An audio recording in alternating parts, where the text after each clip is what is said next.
overwhelming demand, the Summer of '99 Tour returns. July 27th, FedEx Forum. With special guests 3 doors down. And Mammoth WVH. Tickets on sale now at livenation.com. Creed returns, the Summer of '99 Tour. It's time! Let's go! Bain drives. Oh yeah, oh yeah. Close. He hits and the Grizzlies have the lead. Yeah! Jared with a knockaway. Good defense! Durant attacking, spinning, hanging, and hitting. Woo! Let's go! Let's go!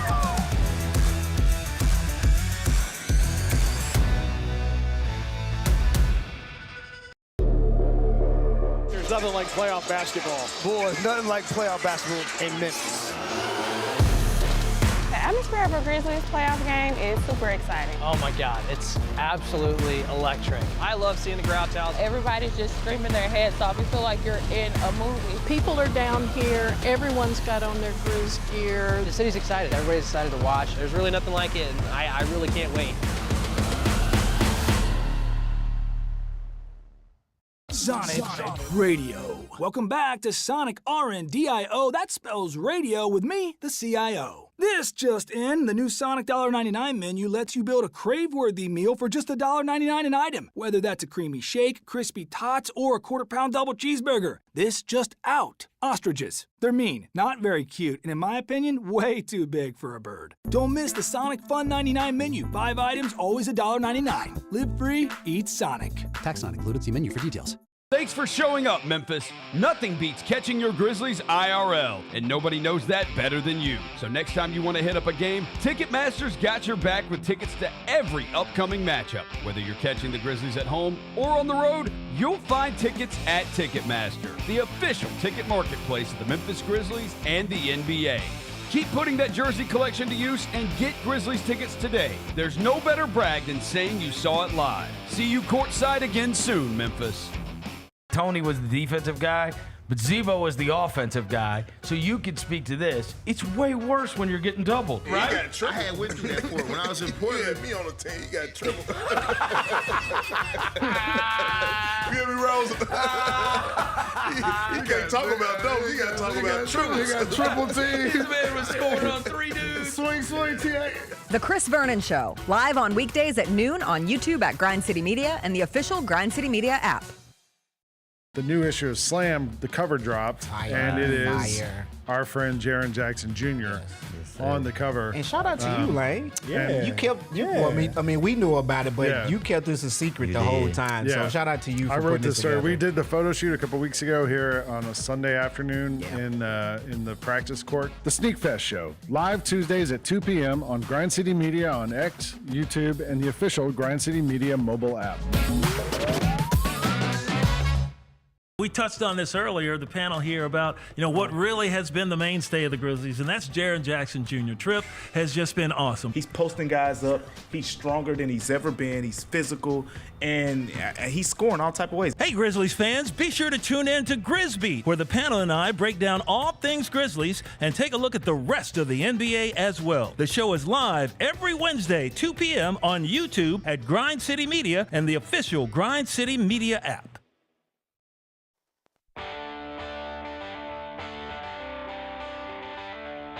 Live from the Built Ford Tough studio at FedEx Forum, it's the Gary Parrish Show, presented by Ortho South, on YouTube at Grind City Media and the official Grind City Media app. Now, here's your host, Gary Parrish.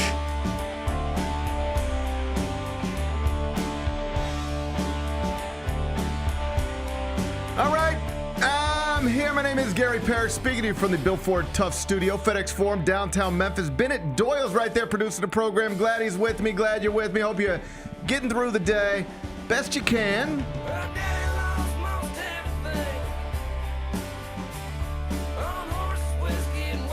And I sure hope you didn't think all the folks who were picking the Thunder to destroy the Grizzlies in a best-of-7 series were just deep down old-school Memphis haters, because it looks like they Rather than that, they might have known what they were talking about. Game 1 against OKC, it was Sunday. Of course, host SportsCenter for ESPN.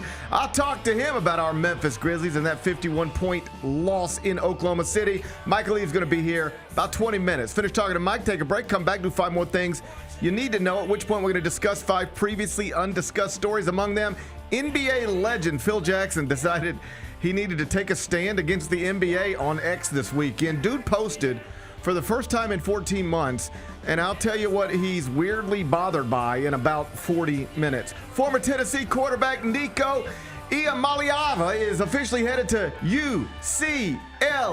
So that weird story has finally advanced. I'll give you the details on that in just a bit. Sinners, the critically acclaimed film from critically acclaimed director Ryan Coogler, is #1 at the domestic box office. Bennett saw it this weekend. We'll get his review. No spoilers. We'll get his review. We'll do it in the third segment. Yankees starting pitcher Max Fried had a no-hit bid ruined this weekend for an unusual reason. I don't know if you saw this. I'll explain what happened. We'll do that just a little later on in the show. And Kendrick Lamar launched his much-anticipated Grand National Tour this weekend with SZA in Minneapolis. Sold-out show. My family accounted for 4 of the people in attendance. I'll tell you how it went. We'll do it during a segment we call 5 More Things You Need to Know. Then we'll eventually do GP's Carryout. We'll call it a day. So that's the rundown. We got a lot to get to, but I did want to start with your Memphis Grizzlies because a lot has happened since we last talked on Friday morning. First, Ja Morant was in the starting lineup for an elimination game against the Mavericks on Friday night after suffering an ankle injury earlier in the week. Great news. Got a highlight dunk, 22 points. Helped the Grizzlies beat the Mavericks 120-106 to avoid elimination and advance to a best-of-7 series against the Thunder. They got underway Sunday afternoon in Oklahoma City. Everything I just told you is what I still believe is the good news from the weekend, and I'll explain why in a second. But now, unfortunately, we got to get to the bad news. Final score, Thunder 131, Grizzlies 80. That can't be a real score. No, it is. It's not a real score. Yes. Oklahoma City, the team that had the best regular season and the team that is the betting favorite to win the 2025 NBA championship, beat the Grizzlies by 51 points in Game 1 of a best-of-7 series. The Grizzlies were down 12 points after 1 quarter, down 32 at the half, down 49 after 3 quarters, down 51 after 4. They lost the first 3 quarters by an average of 16.3 points. Quarters, I don't know if you know, they're only 12 minutes. That's right. Blowout from start to finish. Big Ben Bennett, this is what we said we wanted. A best-of-7 series against the super awesome Thunder. We got it. I mean, in fairness, I just wanted a best-of-7 series. I don't know if that was my first choice. I know. Or my second or my third. But oh, it would have been my last choice among possibilities. But as we said here on Friday and we had a choice to make, we both said this is what we wanted. There was a way to avoid this. You could have just forfeited, all right? There was a way to avoid this. We said, no, we want to get in the fight. We're in the fight. We're in the fight. We are getting the shit kicked out of us. It ain't going so well so far. The fight's not going our way. How you feeling on this Monday morning? Oh, I mean, I felt way better on Friday night. I felt way better on Friday. Friday night was fun. It was a blast inside this building. I think that's a pretty normal American thing to feel better on a Friday night than you do on a Monday morning. Yeah. So in many ways, we're just like the rest of America. Reaction. Totally normal reaction. Friday night was awesome. It was a blast inside this building. Had a great time. And it was just cool for the fans to kind of get to have that moment in this season that has gone south, especially the second half of the season. So that was cool. Yesterday, I don't know what that was, bro. I don't know what that was.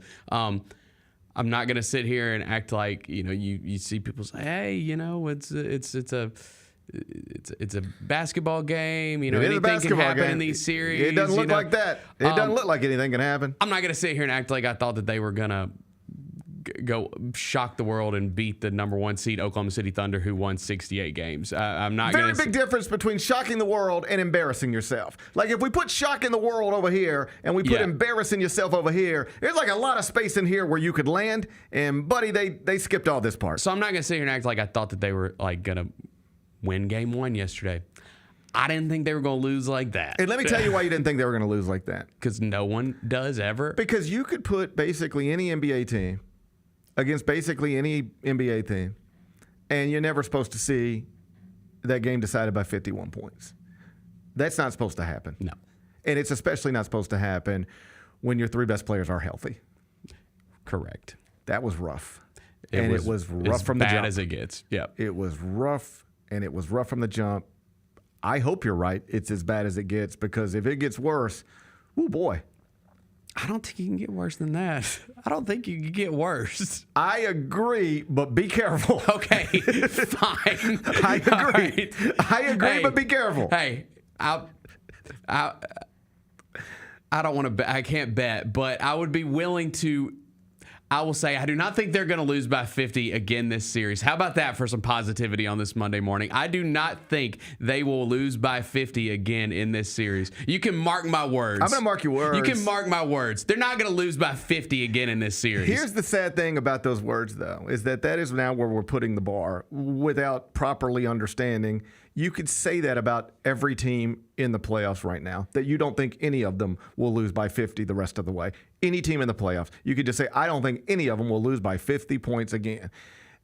And it just highlights exactly how ridiculous it is that you lost by 51 yesterday, because it is improbable that it would happen to you or anybody else in the entirety of these playoffs, regardless of matchup. It was rough.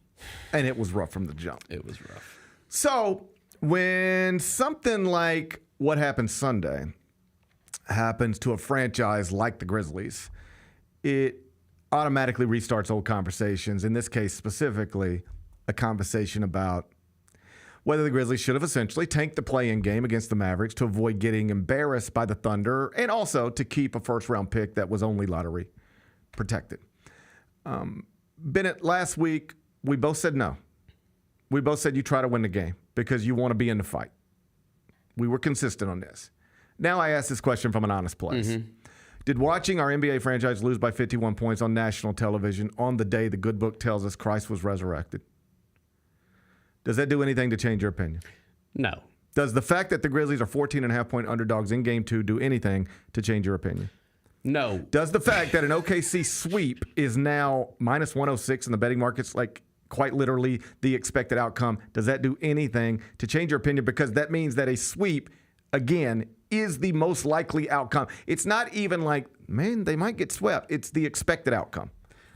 I have always stood on, I want to make the playoffs. Yeah. I like watching my team win, try to win, show up to compete. Mm-hmm. Didn't have me yesterday. No. I didn't have me yesterday. But I'm always pro you try to make the postseason. I understand there's extenuating circumstances like the Ja Morant draft. Mm-hmm. Like that's a specific circumstance where you feel like you have an opportunity to get a top 2 pick in a draft.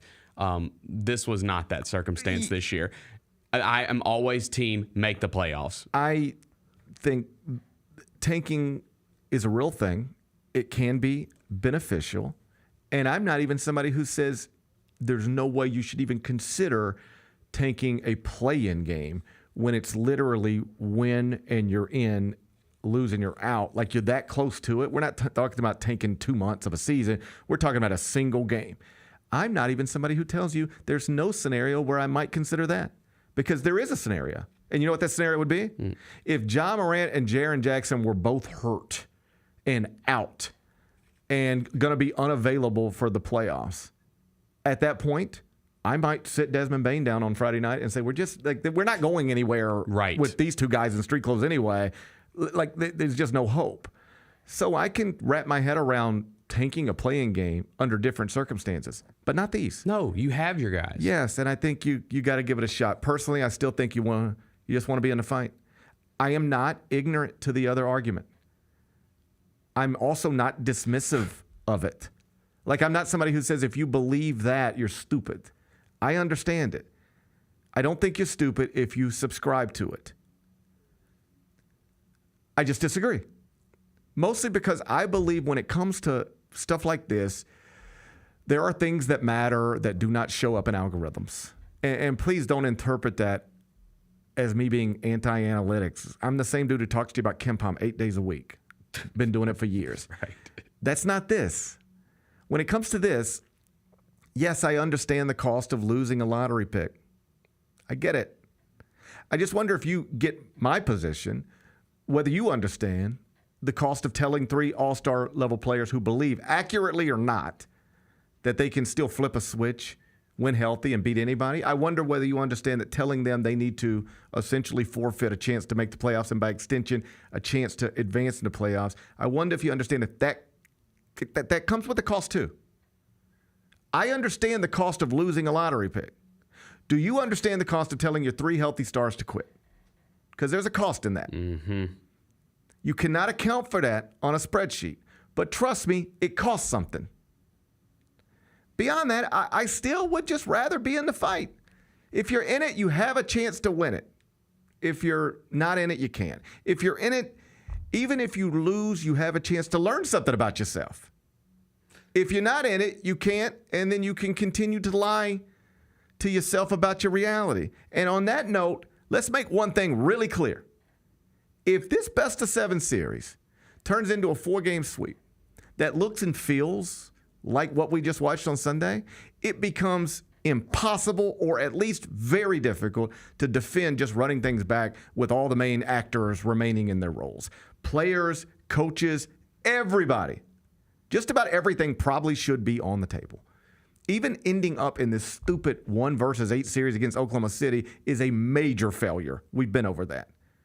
Then losing by 51 in game 1, that's an embarrassing byproduct of all the stuff that got you into this situation to begin with. Arguably even worse.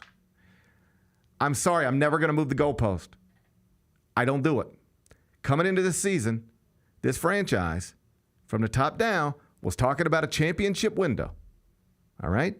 Fast forward to Good Friday, and they had to win a game just to make the playoffs. Then in game 1 of a best-of-7 series, they lost by 51 points. If you continue to get embarrassed in the series, you cannot keep talking about a championship window with this cast of characters.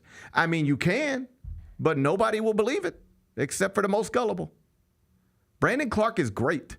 Jalen Wells is awesome. Them dudes missing ain't why you lost by 51 points on Easter. No. All right? If you can't even be competitive in a first-round series when your 3 stars are all healthy, you're not nearly as close to being a championship contender as you probably believe. I mean, maybe you are. People said the Warriors were nowhere close to a title 3 months ago. They make a trade. Now they're up 1-0 in a best-of-7 series against the 2 seed. They have right now the 4th best odds to win the championship. So perhaps there's a Jimmy Butler-like trade out there to be made by the Grizzlies. As always, we'll see. That'd be awesome. Yeah. But something has to happen if this series doesn't get significantly better. So let's hope for that. Game 2 is tomorrow night. The Grizzlies are 14.5-point underdogs. That doesn't suggest good things are expected, but as Josh said, very simply, but accurately, if the Grizzlies can somehow win Game 2, the series is then tied 1-1, headed back to FedEx Forum. Very simple way to put it, but it is also like the easiest way for us to wrap our heads around the possibility of this series going differently. So I'll attach myself to the approach. Whether you lose Game 1 by 51 or by 1, it's still 1 loss. I'd rather lose it by 1 than 51, but it's still 1 loss. And whether you win Game 2 by 1-0-51, if you win it, you still tied 1-1. That's right. I'm not stupid. I know what the likely scenario is. But if you're trying to wrap your head around something positive, yeah, 51-point loss, but it's still just down 0-1. You were probably always going to be down 0-1 on short rest and everything else. Mm-hmm. Let's see if you can bounce back and do something that, frankly, doesn't seem in the cards. But, you know, sports are goofy sometimes. Bigger picture, I will say, the 3 stars being healthy is the reason. I think it was just not even a conversation about how you handle Friday night's game. Your 3 stars are healthy, you try to win the game, and then you see what happens and try to keep going. But if this series ends up in a sweep, which again is the likely scenario, those 3 stars that we have been talking about for 5 years now, this is year 5 of those 3 men being in the franchise together. Obviously, some of them have been in longer than 5 years, but together, 5 years of the core 3, as they say. Right now, they're 9-15 in playoff games.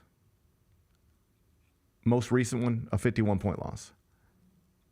They are 1-3 in playoff series and probably headed toward 1-4. They haven't all been healthy for all of these games or series, you know that. But this is year 5 of that core being in place, and the postseason results are not there. That's troubling. And that's the type of thing that does lead people to asking big questions. For that, those are all off-season conversations that I trust will be had both behind closed doors and into these microphones. But those are postseason conversations. Yes, For I now, agree. Got to get through the series.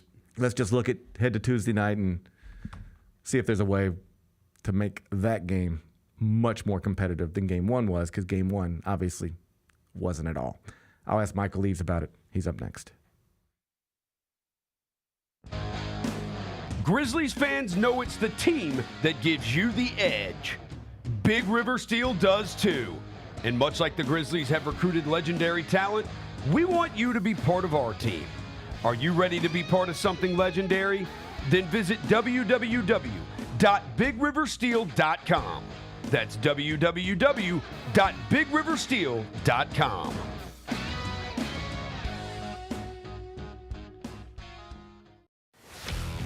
Let's face it, there's a lot of trash talk in basketball, but the great teams let their performance do the talking.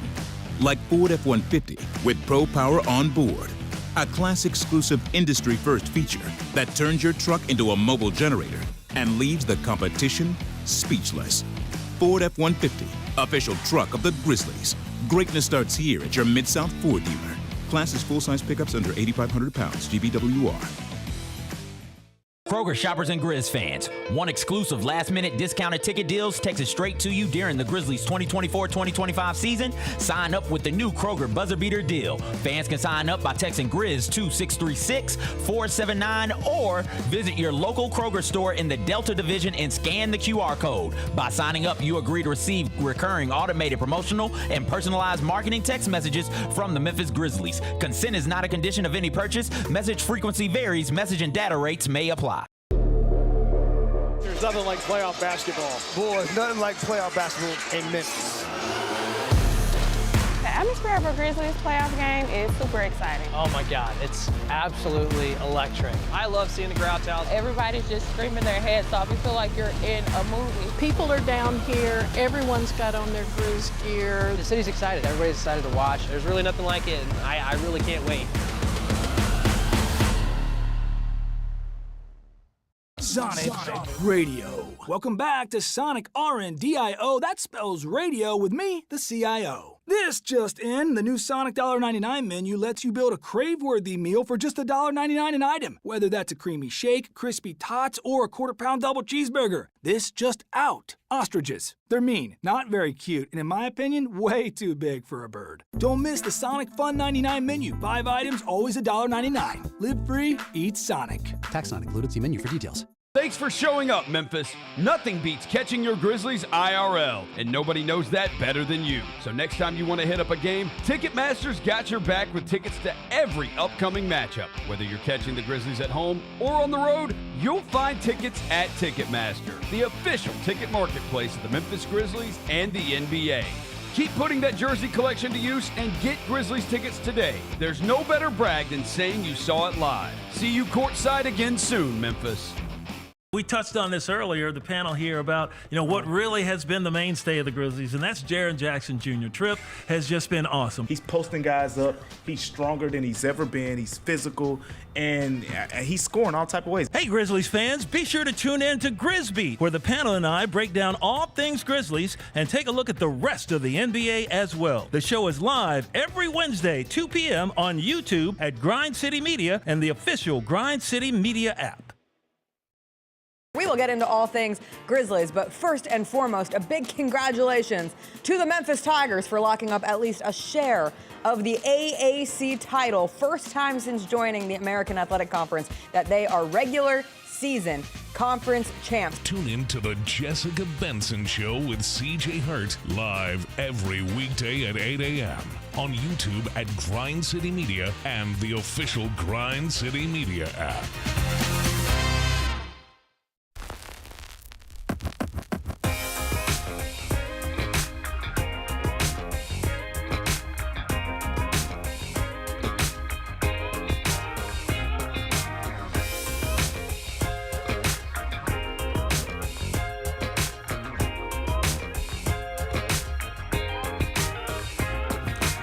Welcome back, Gary Parrish Show, presented by Ortho South. We're inside the Built Ford Tough Studio, and on Mondays in the second segment, I'm joined by Michael Eaves from ESPN. You see him on SportsCenter. He's here with me right now. Michael Eaves, it's GP. Let me ask you this question first. Has any team in sports that you care about deeply ever, I don't know, lost by 51 points on national television on the day Christ was resurrected? And if so, how did you handle that? Do you have any advice for us? No, I got nothing close to that, bro. I think maybe the most heartbreak I felt from a loss, I was a kid. I think I was not even 12 yet. Kentucky lost to Georgetown in the 1984 Final Four, and they got blown out. But as I've gone back and looked at that game, some of the highlights and even the box score, it wasn't as big of a blowout as it felt at the time. We just knew there was no chance they could beat that team that went on to win the championship. But yeah, 50, dog, that's a lot, man. That's a lot. And here's the funny thing. Last night, and we even ran this a couple times, but Josh said that Memphis will never play that bad again. Bruh, it's hard to play that bad again. Like, it's hard. It's really hard for an NBA team to get beat by 50, let alone a playoff team to get beat by 50. That is hard work. And obviously, a lot of it is just Oklahoma City's amazing. But I don't care how amazing you are, you're not supposed to beat somebody by 51 in the NBA. Like, you should be able to take the last place team in the NBA and put them in a game against Oklahoma City. It's just 48 minutes. You're not supposed to lose by 51. So there's been a lot of different theories about what happened. Quit is a word that comes up a lot. Heart is a word that comes up a lot. It's one thing to lose to a 1 seed. You're probably going to do that no matter what. It's another thing for that to happen on that stage. Does heart come into it at all? I think a little bit, but probably not as much as a lot of people want to say, Gary, because here's the deal. It's a playoff game. Whether you lose by 5 or 50, it's only one loss, right? Now, there obviously came to a point where the coaching staff really like, all right, this is over. Let's just get the game over with. Now, the part that comes into play for me is then the other guys who get that opportunity, that they fall into that same sort of feeling that, like, yeah, we out here just trying to run out the clock. If so, I think as an individual, that should bother you a little bit. But this is still an opportunity for you to go out there and prove yourself in some capacity because of what's at hand. But human nature is a real strong thing, man. And oftentimes we have this herd mentality, but people fall in line. And that's what happened in that game. It's just started to snowball. And everyone on that roster realized there's probably nothing they could do, any capacity, to change the course of that game. So whether it was conscious or subconscious, they were just like, all right, just let this thing go and it'll be over as soon as possible. You come back in game 2. Now, here's the deal. Even Kendrick Perkins said this last night on SportsCenter. This does not mean the Grizzlies are going to get swept in this series. I don't think anybody was picking them to win the series, but that doesn't mean they're going to get swept. In fact, Perk says they'll probably get one game and OKC wins it in 5. But to lose by 50 just feels a certain way, and I can understand why the fans would be kind of tripping on it. So let's assume that the series goes however it goes, but Oklahoma City advances and the Grizzlies season ends right here. If it happens, that'll mean since Desmond Bane, John Morant, and Jaren Jackson Jr. were all three together members of this franchise, it's 5 years in the books, 1-4 in playoff series. Let's say it's a sweep. It would end up being 9-18 in playoff games. Here in Memphis, we like those three guys a lot. They're all all-star level players in their own ways, but the postseason results are not there, and it is getting very expensive and going to get more expensive with Jaren's next extension. Yeah. Is that something that needs to be discussed? Like, hey, it's been 5 years of these three guys. They're all great individual talents, but we can't lie to each other. To date, it ain't working the way it should be working. Here's the thing. I think whether it's fans or teams, sometimes they tend to overvalue their own players, right? And the teams that are really successful do that. And Jerry West was a prime example of that. He did not overvalue his players. If he thought he'd made a mistake with the player evaluation, he would correct that mistake as soon as possible. He didn't feel necessarily an affinity to them to continue to keep them on the roster just because he picked them or just because, hey, this dude's a really good person. He's trying to win, and you have to do whatever that takes in order to reach your goal. And all due respect to Jaren and Desmond, they're really good players to your point, but you would not put them in a big three, so to speak, against other big threes in the league and say, yeah, this is the trio that's going to get the Grizzlies to the final. You just wouldn't do that if you were being completely objective. That's number one. Number two, what you also have to realize and remember, whether you want to or not, is the impact that John Morant has had on this franchise from a negative standpoint the last couple of years because of what he was dealing with off. That has an impact, whether it's during the regular season or the postseason. All that stuff lingers, and it impacts what you're trying to do going forward. You can't overstate that. You just can't. You can try to ignore it if you're a Grizzlies fan, but you can't overstate it because that matters as well. So if you're the franchise, you got two things to look at here going forward. Is this the trio we really need to get to where we're trying to go? And where are we from this point forward with Ja Morant in terms of him being the absolute leader of this team? I want to bounce around the rest of the NBA with you. Let's start with the late game last night. Warriors-Rockets, Steph Curry, big shots. We've seen it all before. I know that there's an anti-Warriors thing out there. Like, people tend to start being bothered by excellence. But I kind of think it's cool that they sort of resurrected this season, not to use that word again, by making a big swing at a trade at the deadline, and it's working. I don't know if they're going to win another championship, but in this moment, they have the fourth best odds. I like watching Golden State, emerge as a factor again, and I imagine the NBA likes having Steph on this stage as well. Oh, 1,000%. He's one of the biggest stars this game has ever produced, and he also plays in one of the biggest television markets in the country. So all those things are positive for the NBA. And look, I understand that excellence fatigue that you mentioned, and it is true. It happens to all teams. It even happened with the Bulls and Michael Jordan there at the end, whether you want to remember that or not.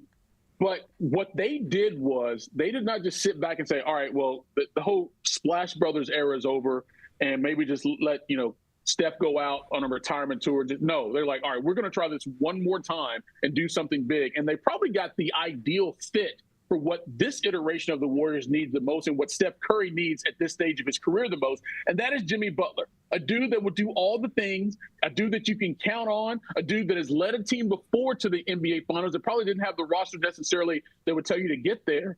And he's grimy. He does all the things that Draymond Green can do besides some of the antics, but he's just a much better all-around player. So he is literally the perfect conduit between Steph and Draymond, putting this back on the spear to try to get them through the NBA playoffs again and maybe get to the finals. Kendrick Perkins said that last night on SportsCenter. He says right now they have the ability to get to the NBA finals. He said he's still picking OKC to come out of the West, but the ability and the roster to do it, and it's largely due about Steph and what Jimmy brings to this team now. On Saturday, Nuggets over the Clippers in OT with Russell Westbrook playing a significant role. This is a guy whose career had gotten real complicated. He went back home to L.A., was getting mocked in his hometown, got pushed out of there, has been blamed for problems everywhere. You and I have talked about this before. I don't know Russell Westbrook. Last time I talked to him, he was in college. But I like watching people succeed, not fail. And I imagine going home to L.A. and playing and having it go so poorly, never really set well with him. And I just enjoy watching people who go through something like that have a moment, even if it's just a moment. And that was a cool moment for him this weekend. Oh, 100%. And here's the deal with Russ. You take his first 11 years in Oklahoma City, dude's an absolute all-star. Hall of Famer is what I meant to say. Yeah. 9-time All-NBA, 9-time All-Star, 3 seasons averaging a triple-double, and oh, by the way, he did win the MVP and went to the NBA Finals. That's a Hall of Fame career right there. But since he left, whether it was in Houston or D.C., 2 stops in L.A., and now even in Denver at times, if something's going wrong on the court, it seems like everybody wants to put it all on Russ for whatever reason. And here's the deal about him. I've known him since he was a freshman in college. Dude is 100% authentically him. He is Russell Westbrook to his core. He plays one way, and it is hard, and it is real hard. And you have to accept all the things that come with that. Sometimes they're great, and sometimes they're questionable. Even in that game Saturday, there were a couple times where, what is Russ doing? But more times than not, he has been successful. More times than not, his teams have succeeded. They played better than they did before. But for whatever reason, he is that large magnet for all things that go bad. Dude has been blamed for more things going wrong than DEI. And it just doesn't make sense sometimes. Because it's an easy scapegoat, people look for it. But that doesn't mean he's always been the problem. The Lakers opened up their best of 7 series at home against Minnesota and got handled by double digits. Is that just something that happened, or an indication that maybe this Luka LeBron thing is still a player short? I think I'm sort of on the fence about it, Gary, to be quite honest, and I hate not taking a stand here. I just don't know yet, right? Because the postseason is so different from the regular season. If you watch the NBA for a while, you understand that. And so as well as, the Lakers played since Luka got over there, and they had the whole chemistry thing with he and LeBron going on. Once you get to the playoffs, that's a different mentality that has to sort of find itself. And maybe the Lakers, Luka and LeBron, were finding that in game one, and by the time they found it, it was too late. Because let's not forget, the Timberwolves are a really good team. Anthony Edwards has already shown you he is not afraid to go into anybody's place that had top-level all-stars, Nikola Jokic, Kevin Durant, and take them down in the playoffs and get all the way to the Western Conference Finals. So he was unfazed and unbothered by going into L.A. and taking on Luka and LeBron. He thought he was supposed to do exactly what he did. And Julius Randle, right? Also a guy who's unafraid. Also a guy that played in L.A. with the Lakers. So they had all the things to go in there and get game one. The real question is, how will the Lakers respond in game two? And that includes J.J. Redick, who coached his first ever playoff game. And it is different, folks. It's just different. So you will know definitively by game two whether this thing is the right direction or maybe some things are going to have to be changed. Pacers 117, Bucks 98 in game one of that series. It got a little chippy. Damian Lillard, Tyrese Halliburton going back and forth. It appears Dame is going to be available at some point, but it wasn't in game one. Is he the type of player that can flip this series, or is just one team's better than the other one and the other one has stars but is flawed? No, absolutely he is. Okay. Absolutely, Dame is one guy in this league that can totally change the trajectory of a series. And you know what? Milwaukee's banking on it because I don't think they can beat the Pacers without Dame. Now, Shams Charania said that Dame can come back either game two or game three. Obviously, if you lose the first two on the road, it's not a big deal because you're going home. And as Giannis said, we have to win on the road if we're going to win the series. It doesn't have to be one of the first two games, right? You want Dame to be as physically able to play as possible, and blood clots are no minor issue we're talking about. It's actually, a lot of people said it's amazing he's even in this position that he could play. But if he's able to play, Gary, to his level and standard, as we've seen him do in the postseason before, he can absolutely win this series. I don't want to say by himself, but his addition to the Bucks can make them from maybe losing in 5 games to winning in 6. One more thing on the NBA. The Grizzlies, the last good thing we saw from them, it was Friday night. They eliminated the Mavericks, and that means Nico Harrison's season from hell is now officially over. I don't know whether this guy can be good at his job independent of the Luka Doncic trade, but that is such a big thing that's attached to him and doesn't seem to be going away in any way. Is it one of those deals? Sometimes you hear a politician say, I still believe I can do this job, but people don't believe in me anymore. I've lost the confidence, and so now I have to step aside. I don't ever expect to hear Nico say that exactly, but is that where we're at with him leading the Mavericks franchise? They're going to have to remove him because he has lost the support and the faith and the belief of his customers. If your customers don't believe in you, it's hard to keep that job. Well, it depends on how the ownership views it, though, Gary. Yeah. Right? Because, the ownership – this is not Mark Cuban's team anymore. And people have to understand that. He doesn't own it. He doesn't have any say whatsoever in the basketball decision. And Nico Harrison has a lot to do with that, but that had to be backed by the new ownership. You trade Luka Doncic, that had to be signed off by the ownership. Yes. Now, on ESPN.com right now, Tim McMahon has an in-depth story in the background of how all of this chaos started. It didn't come just out of nowhere, right? There had to be some other stuff going on. And it was very interesting reading some of the background and things that happened. And always it's about personalities and egos typically, right? So we don't know exactly how this is going to impact the Mavericks in the next 5 years, right? But evidently, Nico and ownership believe making this deal now was the best interest of the team. And if Anthony Davis comes back healthy and all of a sudden this team is a 4 seed in the playoffs next year, I think fans will feel differently. Here's the thing, though. Luka's still mad. He's in a much better position.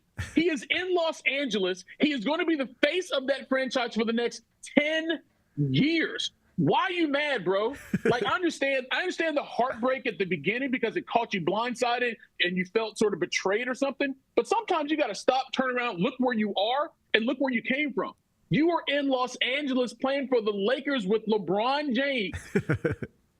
In the way better situation. Matter of fact, you should send Nico a gift basket for putting you in that position. I don't know why he's still mad. Like, he did an interview for us on ESPN the other day, still has the phone that he threw against the wall. Like, bruh, over it. You won the breakup. You won the breakup. You were in a much better situation, bro. Just enjoy your life. Last thing before I get you out of here, NFL draft starts on Thursday. Obviously, always a big week in sports. Do you personally have a favorite quarterback prospect? Because the quarterback conversation always dominates these things. No, I don't. And here's the I am not big on the draft. I'm not big on NFL draft, NBA draft. I'm just not, because so much of this is a crapshoot, Gary. Everyone's guessing. You can have all the data you need, and you're still guessing because you don't know how that player in your system with your coaches is going to work. No one does. Now, you can make the best educated guess you can, but ultimately it's still a guess. Every single year we go through this. We elevate quarterbacks who shouldn't be there, and we overlook some who should be. So is Cam Ward the best? I don't know. Is Shedeur Sanders franchise? I don't know. Nobody knows, right? And that's part of the intrigue. But I can't tell you how great these guys are going to be. I can tell you that I think Shedeur Sanders has the potential to be, and Cam Ward has all the physical traits. Oh, Jackson Dart, he's a game man. He can do the same thing. None of us know, Gary. We're all just guessing. Well, we'll get some answers, at least on what the franchisers are guessing about. We'll do them for Thursday night, round 1 NFL draft. Michael Eaves, you're the best. I appreciate you being here. Talk to you next Monday. All right, man. Be good, brother. Bye-bye. That's Michael Eaves. You can follow him on X at Michael Eaves. That's at Michael Eaves. We come back. Phil Jackson popped on Twitter yesterday, apparently for the first time in 14 months, and had some wild opinions about the NBA playing games on Easter. I'll share them with you next, then we'll laugh about this fella. Gary Parrish Show, presented by Ortho South. Grizzlies fans know it's the team that gives you the edge. Big River Steel does too. And much like the Grizzlies have recruited legendary talent, we want you to be part of our team. Are you ready to be part of something legendary? Then visit www.bigriversteel.com. That's www.bigriversteel.com.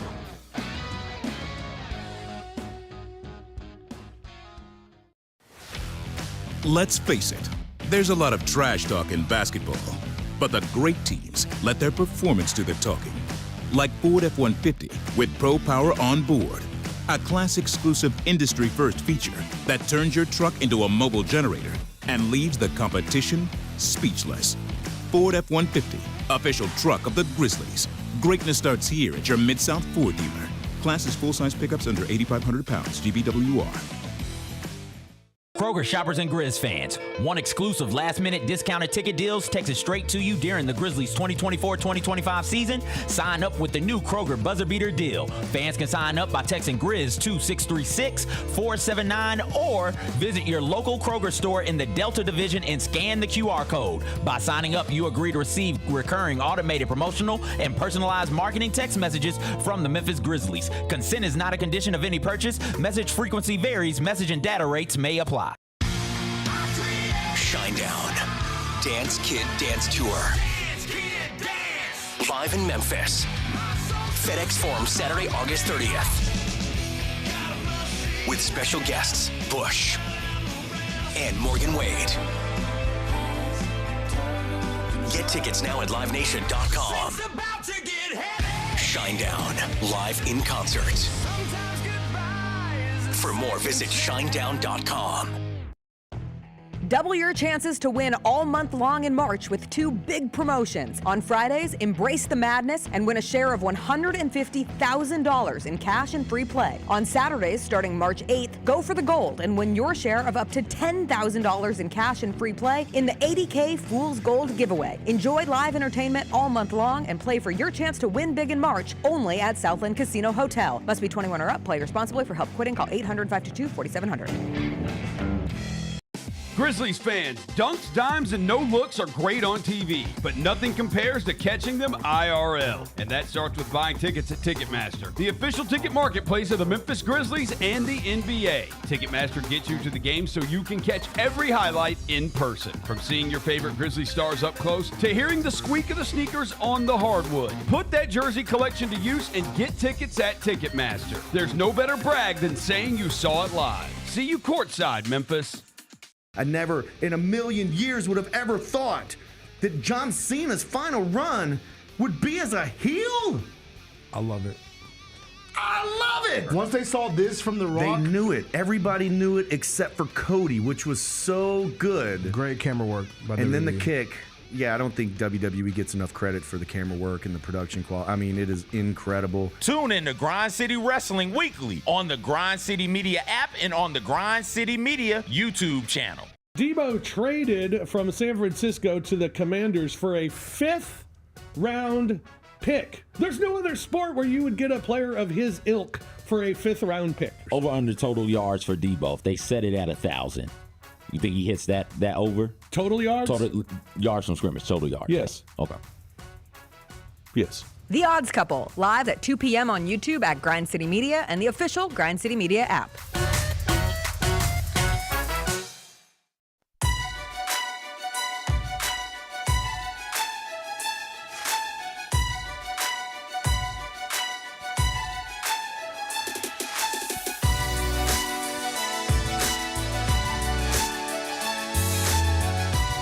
Orthopedic injuries can be unpredictable, unforeseen, and unscheduled, and Ortho South understands this better than anyone. Since your injuries don't make appointments, you don't need to either. That's because Ortho South welcomes walk-ins during the weekdays and the evenings, and even on Saturdays. So next time an unforeseen injury makes an unscheduled appearance in your life, visit orthosouth.org to find your nearest urgent care location. Just walk in, and Ortho South will take care of everything, especially you. Learn more at orthosouth.org. That's orthosouth at orthosouth.org. Now I got 5 more things you need to know. Number 1. NBA legend Phil Jackson. You know Phil Jackson decided to jump on social media on Sunday, Easter Sunday, and take a stand against the NBA. Did you see what this fella's I didn't upset see. about? No. What's up, Phil? Oh, he's upset. Okay. Phil Jackson. I'm listening. I respect a legend's opinion. Okay. Well, let's see. Let's see how this goes. Okay. Here's what Phil Jackson tweeted. All right. Just all out of nowhere, middle of the day. Again, the NBA tests faith by playing multiple games on Christmas and Easter, sacred days. Phil Jackson doesn't like the NBA competing on sacred days like Christmas and Easter. Why do you think Phil Jackson decided to break out of his Twitter hibernation and tweet for the first time in 14 months, and to use that tweet to take issue with the NBA playing on a sacred day?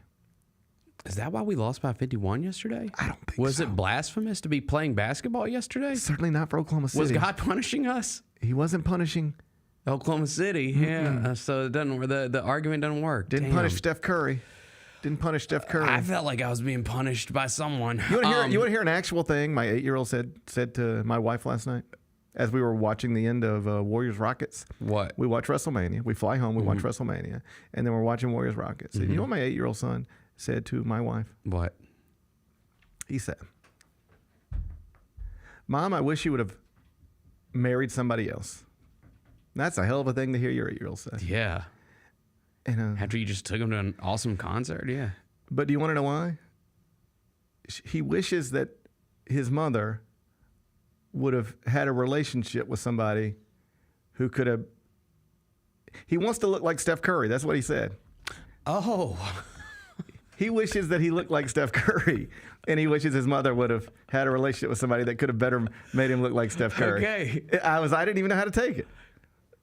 Yeah, I don't think I'd know how to take that either. He was like, I love you, Dad. Yeah. But I wish I looked like Steph Curry, and you can't do that. You can't make me look like Steph Curry. I think I would just be like, sorry, buddy. I am what I am. I just went and poured another drink. And said, let's. That's the best way to attack that. Yeah, just like, I guess so. All right. Anyway. Steph Curry's great. Steph Curry is great. Yeah. Steph Curry is great. Dude, he was going crazy last night. He was going crazy. Insane. If my sons are going to look up to somebody and want to be somebody, how old is that dude? 37? He's up there. He's up there. Insane. He's doing all right. Anyway, back to Phil Jackson. Yes. I do not think that the reason the Grizzlies lost by 51 points on Easter is because it's blasphemous, as you say. Okay. To work on Easter, because you realize this, don't you, by the way? Almost everybody works on Easter. Like, the world doesn't shut down on Easter. You get that, right? Yeah, I do miss the days when the city kind of shut down on the big holidays. I enjoy like when you're driving home from like your parents' house and there's no one on the roads, and that was always I don't know. I enjoyed that feeling. Doesn't feel the same these days. Nothing feels the same these days. No, nothing feels the same these days. Nothing feels the same these days. Here's I got to quit coming on here and wishing for the good old days. Yeah, I got to quit doing that. I got to be better. I think that's just good advice for any aging person. Yes. If you sit around talking about the good old days, you are exactly what you said you would never be. I'm just nostalgic, man. I'm just nostalgic. It's a normal path of life for people. I think you're talking about I'll never be that way, and then. Next thing you know, look at you now. You're listening to Alice in Chains on those youngins. You're listening to Alice in Chains on your way to work and wishing for the good old days. What's wrong with those damn young people? Yeah, you got to stop that. I did some research. Sometimes I do my own research. Okay. Do you realize we live in the United States of America? Yes. For now. Mm-hmm. For now. Okay. We'll see where this is going. Okay. But for now, we're in the United States of America. According to a Gallup poll in 2023, only about 65% of Americans identify as Christian. Now, regardless of how you feel about that, that's just the results of a Gallup poll, right?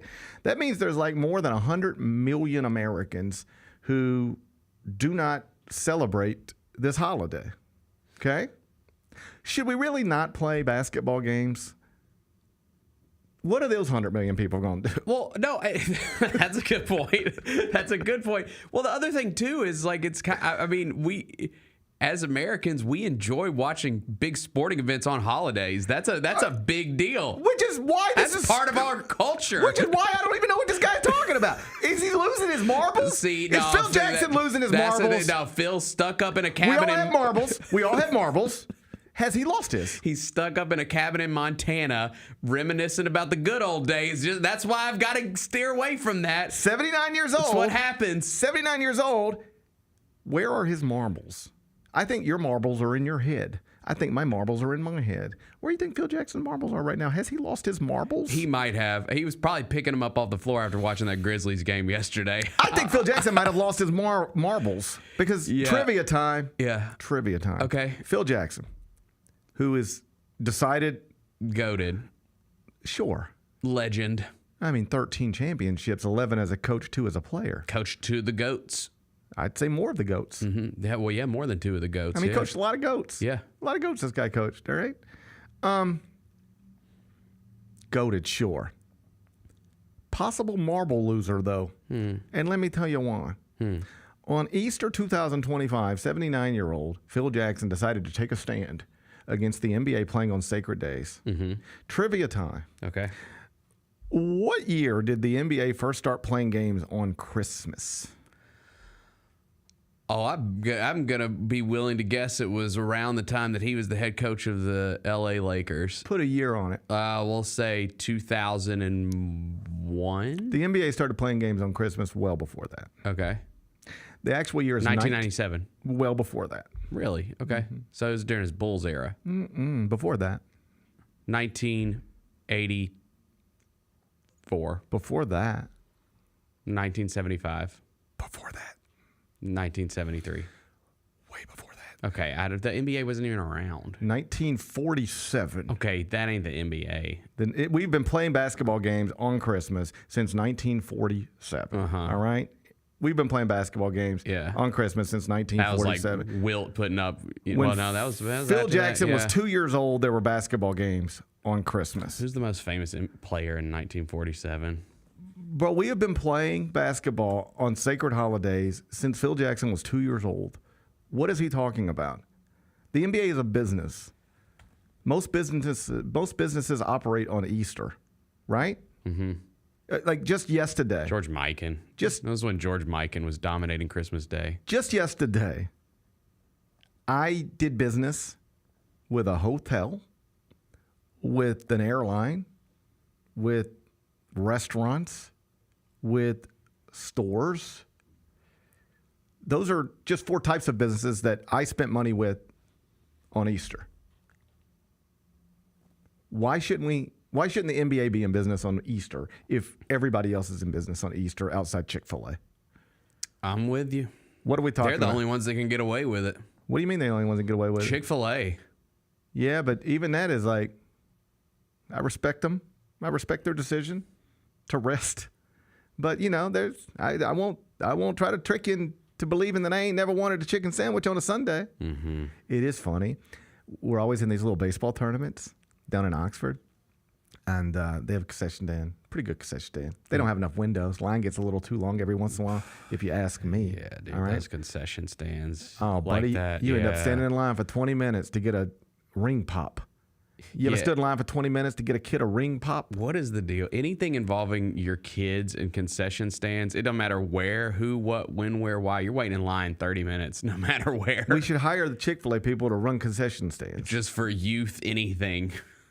Just like, there's got to be a better way to do this, because I've been standing here for 20 minutes. Right. You go to watch your kid play baseball, you end up standing in line for 20 minutes. You missed the whole game. Missed the whole game trying to get a snow cone. It's outrageous, all right? But this is a real thing that happens. On Saturdays, you walk up to the stand, you can get a chicken sandwich from Chick-fil-A. Mm-hmm. On Sunday, Chick-fil-A, you walk up to the stand, you want a chicken sandwich, it's Popeyes. And I'm fine with it. I like Popeyes. But those don't hit the same. I disagree. Do you think the Popeyes ones are good? Great. Oh. Great. Okay. Yes. KFC, not great. Well, you did wave the flag for their chicken sandwich. The Popeyes chicken sandwich was great, but you noticeably can't get the Chick-fil-A one on Sunday. Same thing, the airport. Fly home yesterday. We flew home yesterday. Mm-hmm. And you can't. There's a Chick-fil-A at Memphis International now. But that gate's down. You can't get it on Sunday. You ain't getting it on Sunday, buddy. All right? I respect it, right? I respect it. If that's the way they want to do business, I'm not here to object. I'm just saying, trying to hold everybody to that standard. It's a sacred day. We're not going to do business. That's just not the country we live in, nor should it be. No. Again, more than 100 million Americans do not celebrate Easter. We shouldn't be shutting the whole country down for 65% of the country. At least that's what I think. That's what I think, too. By the way, yesterday also in sports, wasn't just the NBA, Major League Baseball, NHL, PGA Tour, college baseball, WrestleMania. I promise you, if the NFL could figure out a way to get games on Easter, it would. If the NFL could have a game on Easter, I'm sure they would. They're just not in season right now. Where are Phil Jackson's marbles? I don't know. I think he's lost them. It's been a long time since we've heard from Phil. And, so every once in a while, people be like, he ain't a great basketball coach, but kind of I think the word they use sometimes is a kook. I still respect his opinion on the game. I'll respect his opinion on the game, I guess. I'm not going to respect his opinion on whether businesses should operate on Easter or not. I'm with you. I enjoyed having the NBA yesterday. Not that first game. Not the first game. But broadly speaking, I enjoyed having the NBA yesterday. It was nice to... Actually, I didn't enjoy having the NBA on It was Easter. nice. It actually ruined my Easter. We were having a good day. It actually ruined my Easter, GP. It was just nice. Thanks. We got dinner. We settled into the house. We watched WrestleMania as a family. And then it was like, they put even the alert up. Hey, we got a coming down to the wire game. Golden State and Houston. All right, let's turn this on. That's when my son told me he wished he looked like Steph Curry. Oh, kids. These kids, man. I tell you what. Yeah. I tell you what. Anyway, I hope Phil Jackson finds his marbles. I do too. I think he lost them yesterday, but I hope he finds them someday. Number 2. Former Tennessee quarterback Nico Iamaleava is now a UCLA Bruin. Okay. UCLA. Fight. I didn't know the... If Jess hears that, she's going to go crazy. Yeah, I didn't know their chant. I think it's something like this. I think that's right. UCLA.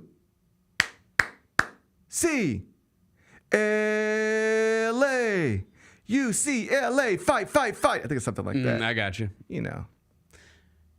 I've been on the campus. I'm going to say downgrade. Feels like it. And I'm a Tennessee hater, but... As a Tennessee hater, Tennessee is... I don't know if Tennessee's winning this, actually, because Tennessee might look up and just go, man, we're a quarterback away from being good. Oh, yeah, right. So Tennessee might not win this, but in terms of... You're going to take a stand with us. For people who don't know the backstory, he was the quarterback at Tennessee. Mm-hmm. I feel it necessary to catch everybody up in the briefest way possible. He was the quarterback at Tennessee. He was probably not as good as you would like for him to be if you're paying him $2 point something million. But he was a quality quarterback that led them to a good season last season. He was expected to come back and be the starting quarterback. The week of the spring game, he starts asking for more money. Tennessee says, what? He skips a practice, meetings, ain't taking calls, ain't texting nobody, ain't receiving texts. He just goes dark on him.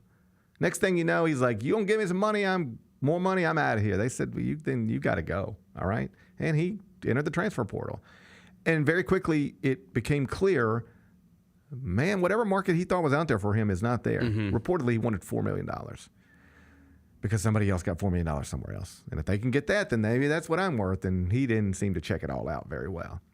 So he's out there in the transfer portal. Tennessee has already told you, this ain't a revolving door, buddy. You walked out. Just keep on walking. There ain't no turning around.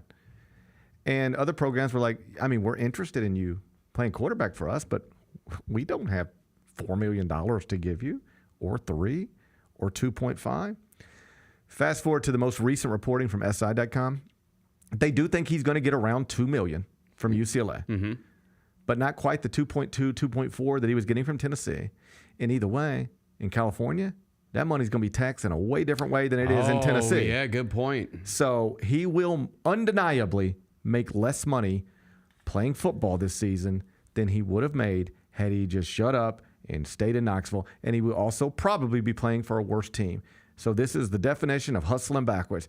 You took a stand with your, for lack of a better word, employer, and told them if they don't do A, you're going to do B. They said, we ain't doing A, so then you went and did B, and now fast forward to April 21st, 2025, and you're probably going to bring home less money to play for a worse football team in the year 2025. That's a mistake. It's definitely a mistake, and I think, too, and I mean, you know, it depends on what matters to certain people and everything like that, but, like, again, I said I was a Tennessee hater, but I will never sit here and pretend like they don't have a massive fan base that cares about that team so much and are at every game. That thing's always sold out, massive crowds. The fans care so much about those players. I don't know if you've watched a UCLA football game since they joined the Big Ten. Yeah. It's desolate. Sure. Like, it is not the same experience. Their head coach left to go be an offensive coordinator for another Big Ten school. Yeah. All right? Yeah, that's just... So, like, if that's what matters, because I don't know if he projects to be an NFL quarterback, like, if that kind of stuff matters to you, well, you clearly downgraded. Like, Right. You're not going to have the same game day experiences you would have at Tennessee. Now, just to circle this back to Memphis, there's a somewhat similar situation unfolding right now on the basketball side. I don't know if you saw the report this morning from Jeff Goodman, but he said the market for P.J. Haggerty has not emerged the way P.J. Haggerty might have wanted because reportedly PJ is making it known to possible suitors he wants $4 million and he wants to play point guard. Almost nobody wants to give him $4 million. In fact, I think you can maybe say nobody wants to give him $4 million, and especially not if he's demanding on playing point guard. You're a scorer. Yeah. You're a little scorer. That's why you're not in mock drafts, because you're a little scorer. Yeah, I mean, this team was at their best when Tyrese Hunter was playing point guard. Of course. Yeah. So here's the thing. I'm going to get into the transfer portal, and I'm going to make 2 demands. I want this much money. As soon as you say that, a good percentage of the people who are maybe interested in you are no longer interested in you. Let's just say, for the sake of the conversation, there's 20 schools that can say to themselves, we would love to have P.J. Haggerty, and we think we can get him. Let's just, that number might be 5. It might be 30. For the sake of what we're doing right now, let's make it 20. There's 20 schools that say, man, if T.J. Haggerty ever got in a transfer portal, I'd love to get somebody like him, and we think we could get it done. Once you say it'll take $4 million of those 20, like 15 of them are out. You just eliminated them. Right. They're just like, well, okay, I guess we're out of this. All right, now you got 5 possible suitors left. Once you then add on, and I need to play point guard primarily, well, then you might eliminate the other 5. 4 of them already got their point guards, and the other one doesn't want you playing it, especially not at $4 million. I don't know why you're making all these demands. You know what I would do if I'm P.J. Haggerty? I'm in the transfer portal. Text me your offers. Yeah. I don't understand. It's the same thing like you start. This is anything in life. I mean, I guess I understand it from his perspective in the sense that the only way you're going to project as a pro is by playing point guard because of your size. Guess what? If I'm a coach of a transfer portal team, you know what I'm saying? Buddy, I ain't trying to get you to the NBA. I'm trying to win college basketball games next year. That's what the $4 million would be for. Yeah, like, I'm gonna pay you to play the position I need you to play, and if you don't want to take my money to play the position I want you to play, buddy, you can go play point guard somewhere else. You might be a $3 million scoring guard. You ain't a $3 million point guard. And either way, even if you might become that, I ain't paying that price. That ain't what I want you for. It's just, I don't know why you start putting demands out there. I wouldn't have said a word. Same thing, I don't know, in any negotiation. So what would it take to get this done? What would it take to get this done? Speaking engagements. I get this stuff sometimes. Mm-hmm. So, GP, we need you to show up and speak, and could you do an hour and then a Q&A? And yeah. So what does that, something like that cost? Just, I don't get involved in that. My agent, you know them, y'all talk, figure it out. You make an offer. You tell us what you got to spend, and we'll see if it's worth our time. That's what I would do if I were PJ Haggerty. Agreed. I'm available as a college basketball player for next season. Text me your offers. I'm not making any demands on you. This is where you start to push it a little too far. Yes. Imagine 2 years ago telling PJ Haggerty he could maybe make $2 million just playing college basketball. I assume he would have been thrilled with that. But then you have a little success, you get caught up in your head about what you think's out there for you. Now it's like, I need $4 million and promises on what position I'll play. Yeah. Whoa, buddy, you better calm down. Because there are going to be a lot of people to tell you, we like you at 2, but we don't like you at 4. We like you playing the 2, but not the 1. But if your demands are, you got to play point guard, paying $4 million, you ready for this? I don't think there's anybody who's going to pay $4 million to play point guard. Nobody. I don't think. What he's reportedly asking for, I don't think exists. So the biggest difference between him and Nico here is that I think Penny accurately, properly, intelligently would be much slower to close that door. Once Nico made his demand with Tennessee, Josh Heupel said, no, we're done here. Go. We're done. Don't come back. Took a stand and very publicly said nobody is bigger than the Block T, including myself. We don't operate like this. We'll take care of our players, but we're not going to be held hostage the day before a spring game. If you don't give me more money now, I'm leaving. Then leave. Man, we don't want to run our program this way. That is one way to do it, and I believe that's the right way for Tennessee to do it. I don't think that would be the smart thing for Penny to do. Penny's in a different spot. Mm-hmm. If PJ Haggerty finds out the market for him doesn't exist the way he thought it was and decides, hey, maybe I should just go back to Memphis for a raise, not to $4 million, but for more than I made last season, but something Memphis can manage. If he wants to do that, if I'm Penny, I'm leaving that door open for that. Yeah. This is different than the Tennessee thing, I think. So it could unfold differently, but that's the thing about, I've seen it with multiple players at this point. You're reading the internet and you don't have great representation and you get an idea about what's out there for you that just is not real. Mm-hmm. It's very easy for somebody from On3 Sports to tweet, based on my calculations, PJ Haggerty is worth $3.2 million in the transfer portal. But that's just somebody from On3 Sports tweeting that. What does that even mean? What is your calculus? You don't have copies of these contracts. That is one of my big issues with the way some of this stuff gets reported. There are people out there who present themselves as legitimate reporters, and they say things like, and I have a database that creates the value connected to this player, and player X is now worth what? That's all nonsense. You don't know what player X is worth. You know who decides what player X is worth? Nate Oates and Bill Self and John Calipari and Mark Pope. That's who decides what they're worth, not you and your calculations. And your calculation can't even possibly be accurate because you don't have all the contracts. You have no idea what Cooper Flagg made this year. None. It's never been talked about. Duke intentionally does not talk about it. When you see some of these other programs like Miami, we paid $1 million for this guy. And then like Kansas State, we paid $2 million for this guy. Like some programs like to publicize it and highlight it because they think it presents their program as like this big boy program that's got all this money, and perhaps they're right. But I'm just telling you, it's not the way Duke does it. So how are you calculating the NIL market for college basketball players when you quite literally don't even know what the Wooden Award winner made last season? You don't know what you're talking about. You're guessing. But if you're Nico or PJ, it's very easy to get caught up in that stuff. Man, the whole internet says I'm worth $3 million. I'll ask for $4 million. And I'll play point guard. Mm-hmm. Well, if I'm a college basketball coach, once upon a time, I might tell you or even allow you to play point guard if that's what I had to do to get you. But now I'm giving you the money to get you. I ain't going to promise you anything. Here's $4 million, $3 million, $2 million. You won't come play with me. But once you're on campus, you're playing where I want you to play. You're not a $4 million point guard at the collegiate level. I don't think he's going to get that. So it's just everybody's learning as they go. And this is also new. Some mistakes are being made. In Nico's case, it looks like a real mistake. He left money on the table. He's going to get taxed like crazy in California and leave money on the table.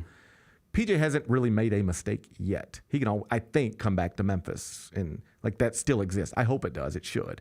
So there's no mistake made yet, other than he might just have a inaccurate idea of what his actual market value is. He's a great college basketball player, but you start telling people, I need $4 million and a guarantee on what position I'm going to be playing.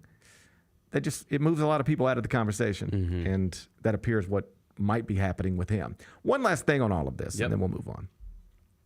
Because I do think this is it's a byproduct of the system we're now operating in that I don't love. It's also merely a byproduct of the NCAA trying to enforce illegal laws for decades. And this is why we're here. If you're a fan of college athletics and you're disgruntled with the way things are going now and the chaotic nature of everything and the transactional relationships that exist, I hear you. I understand. But just hope you understand this is the NCAA's fault. They could have fixed this a long time ago. People were telling them to fix this a long time ago. Judges were telling them to fix this a long time ago. But they wouldn't. They kept trying to stand behind laws that were illegal and that got killed in the courts every time they were in the courts. And so now they don't have rules to enforce, or they're scared to enforce them because they'll get sued again. So this chaotic nature of college athletics was created by the NCAA. Don't blame the players. I don't blame the players. But I can also acknowledge I don't like everything that goes on with it. And what just happened at UCLA is among the things that I think is unfortunate. Here's what I mean. You're a high school quarterback prospect. UCLA's recruiting you. You're looking at their depth chart, and they're telling you you're going to be whatever you're going to be. You sign there because you're comfortable with it. You go through spring. Maybe they bring in another transfer guy in January because there's a transfer quarterback in the portal. He says, and I don't want to make this just about UCLA. This could happen anywhere. But you get in the transfer portal in December, January as a football player. You transfer to UCLA because you feel like that's a place where you got a starting spot. And then they come in on Easter weekend after spring practice. I've been here now for 4 or 5 months. And just on Easter weekend, you just recruited over my head. On Easter weekend. Like I've been here for months. I've been committed to you for a year. And this late in the process, I had a basketball coach tell me a few years ago, there was a pretty high-profile guard who became available like late in the summer, entered the transfer portal. It was July. And the way I remember it is because we were at Peach Jam and I was having this conversation with this coach at Peach Jam. And I said, hey, I heard you might try to get involved with this transfer. Like an all-conference level guy. Just got into the portal very late, became available. And the coach said we would. Normally, I'd love to coach him. He would help us win. He might be better than either one of my guards. Individually, he might be better than either one of my guards. But I got a top 15 team with my guards. And if I bring this guy in now, like I talked both these young men into coming back to school, to not entering the draft, to not transferring. And if I were to now in late July bring in somebody that's going to definitely start in front of one of them, I wouldn't feel comfortable with that. It would also kill my locker room because my two guards are my two leaders. And if I bring a new person in that takes their spot so late in this calendar, they'll be disgruntled. They're the leader. I lose the whole locker room. It'd just be bad. I can't do it. So coaches are aware that this can cause problems and have steered clear of it in cases that I know. That's a real story that I just told you. I would love to coach this player. I think he would, in theory, make our team more talented. Mm-hmm. But if I bring him in this late, after everything I've told these other players about what their roles are going to be, I got a real problem in my locker room. How do you not have a problem in the UCLA locker room today? You have to. It happened to a friend of mine's son who plays baseball. And it's why if I were a high school, any athlete, unless I'm like 5-star McDonald's All-American level dude in whatever sport I'm playing, I might not look at the high major level right now. We talked about it last week. There was a top 75 basketball player in his high school class who's going to Louisiana Lafayette because he doesn't want to go to a high major and play behind 22-year-old transfers. So I got a buddy, grew up with, his son's a baseball player, really good. Graduates high school and commits to like a high major program. Mm-hmm. Let's just keep it vague. Commits to a high major program. Now keep in mind, I don't know anything about this. I don't follow college baseball. But commits to a high major program. He plays a certain position where the person who's playing that position at the program now is going to enter the Major League Baseball draft. He's gone. And in theory, like you start looking at who's on the roster now, who's leaving, and the signing class, who's coming, that should be my starting spot as a freshman. Yeah. I should be starting at this position. So he committed, signed, moved to campus, got enrolled. You know what they did? Brought in a mid-major transfer, 22 years old, who hit, 20, whatever. And it's just like, well, I'm 18. I can't play against this guy, over this guy at least. So he's sitting on the bench. That's rough, man. Yeah. That's not something that used to happen. You couldn't bring in people this late, transfers, and get them cleared, or if it was very rare. It's not something that used to happen regularly. And now it's happening all over the country, and it's happening at UCLA too. So, we'll get a better structure to all of college athletics someday. But right now, this is the world we're living in. And though I am happy that players now have freedom of movement and the ability to make real money, this part of it, the part I'm explaining right now, is an unfortunate byproduct of the system in place. Number 3. Sinners open this weekend. Number 1 movie, domestic box office. And though there's some controversy about how much it made and whether it'll be profitable. Oh, God. You saw what I'm talking about, right? Yes, that stupid Variety article. Yeah, like even Ben Stiller, who apparently has nothing to do with this, was like, yo, man, first off, this is a terrible headline. This is a success story. Yes. What just happened this weekend, and you guys are casting doubt on it. Let's just leave that aside because it's a success story. Ryan Coogler, critically acclaimed filmmaker. Michael B. Jordan starring in a film for him again. The reviews were great heading in. Word of mouth is amazing right now. Bennett, I know maybe 3 or 4 people, including you, who went to see it this weekend, and I have heard nothing but it's incredible. Do you subscribe to that? You co-sign it. It was so good. I want to go see it again. It was so good. So cool thing that first off, yeah, I mean, all that weird thing about the box, that's become a new thing, by the way. I don't understand it. With a movie will open and they're automatically like dissecting what it makes on the opening weekend and how it's a success or failure. We didn't used to do that. I don't know why that. It's the way everybody keeps score. Yeah. Somebody puts out a new album, it's like streams and album sales. Yeah. And movies, it's all about box office. And Tiger basketball games, it's all about how many people are in the crowd. Like we keep up with this. Whether we should or not, we do. I don't know. Yeah, but whatever. Anyways, the movie was great. We went and saw it on the IMAX screen this weekend. And the thing that's Who went? Me and my wife. Okay. The thing that was so good about it is, yes, there's vampires in the movie, but it's not like it's not a movie about vampires per se. It's like a movie about the Jim Crow era Deep South, like it takes place in Clarksdale. It's just really good, and Coogler did such a good job researching this movie. I mean, I saw this story the Daily Memphian had over the weekend that was really cool because the soundtrack is amazing. The soundtrack is so good, and the guy's name, I want to be able to pronounce it right, Ludwig Göransson. Him and Ryan Coogler were college roommates, and he has done all of his scores and soundtracks. Won an Oscar for Black Panther. Him and Coogler came down to Memphis, met up with Boo Mitchell, who runs Royal Studios. Boo's obviously massive in the Memphis music scene. And they went to different locations. Like they went to some spots around Memphis, went down to Clarksdale. He showed them around, and they really researched like the music, because the music is a massive part of the movie. It like makes the movie, to be honest. I've heard that. The music makes the movie. It is so good. The soundtrack's so good. And so the fact that there's kind of this Memphis connection with it is really neat, I thought. I believe Chris Harrington tells a story about this. He happened to be at Stax at some point in recent years conducting an interview. And that's just like Stax is where they decided to meet and do the interview, right? And while he was there, the man you just mentioned happened to be there on a tour of Stax. Ludwig. And Harrington was introduced to him and was aware of him and knew who he was and was like, so what are you doing here? And he wasn't forthcoming. He was like, me and my, I don't know, son, or me and my friend, or me and my brother. It was him and somebody.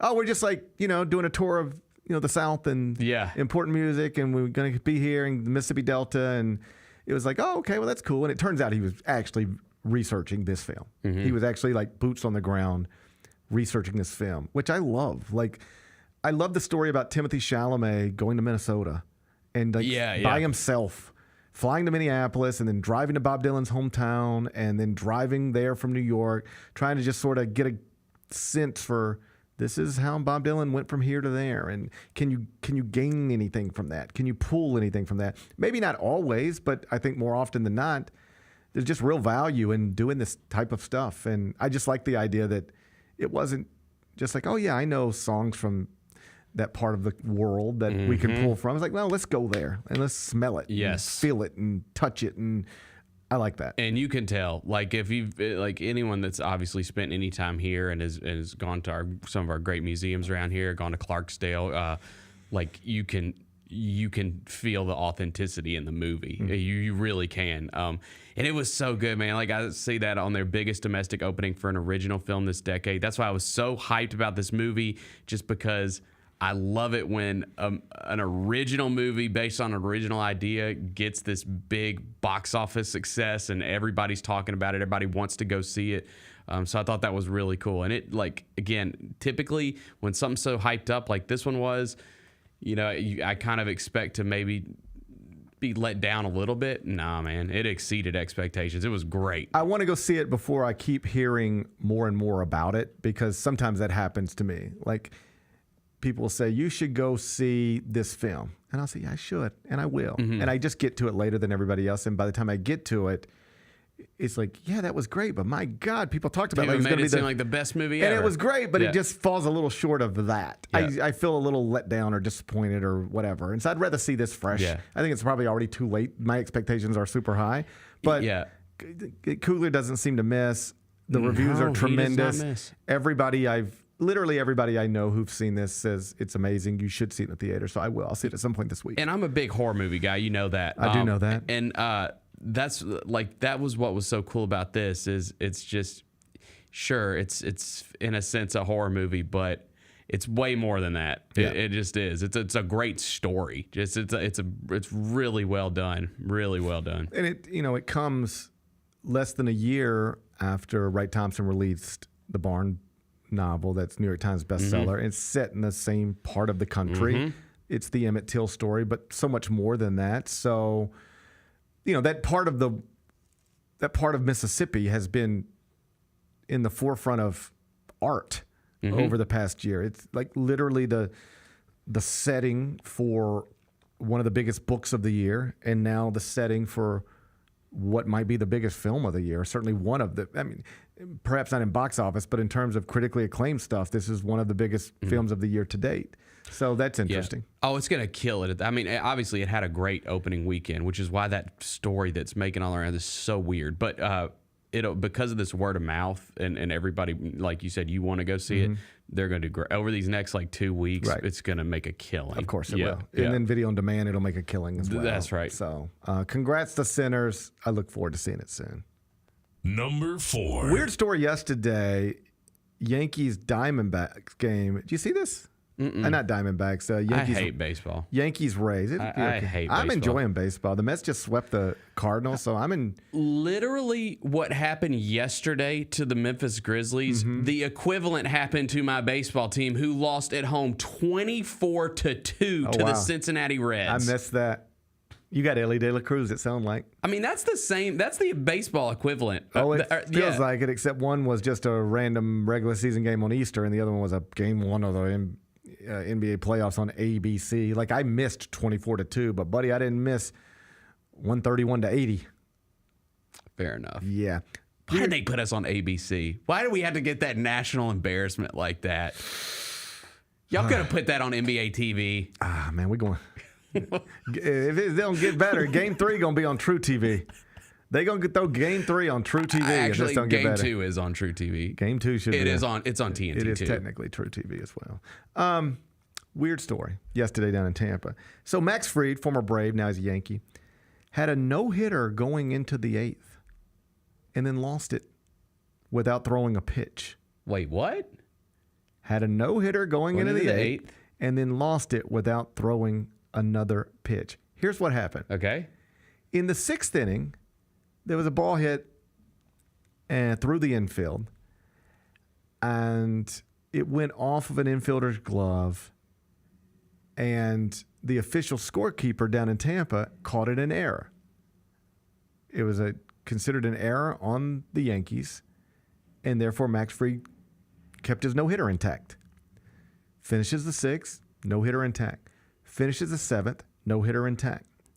Between the end of the 7th and the start of the 8th inning, the official scorer, after watching multiple replays of the play, determined that the base runner, the hitter, would have beaten out any conceivable throw that could have been made if this ball would have been caught. In other words, I called it an error because it went off of the infielder's glove. But even if the infielder would have caught it cleanly, based on where he would have caught the ball and where this runner was at the time, no throw would have got this guy. This would have been a hit. Even if he catches it cleanly, it's going to be a hit. So in advance of the 8th inning, went back and officially changes this from an error to a hit, at which point Max Fried no longer has a no-hitter. Now, he gave up a hit in the 8th, and they took him out. His pitch count was a little high. He was probably never going to get the no-hitter anyway, based on pitch count alone.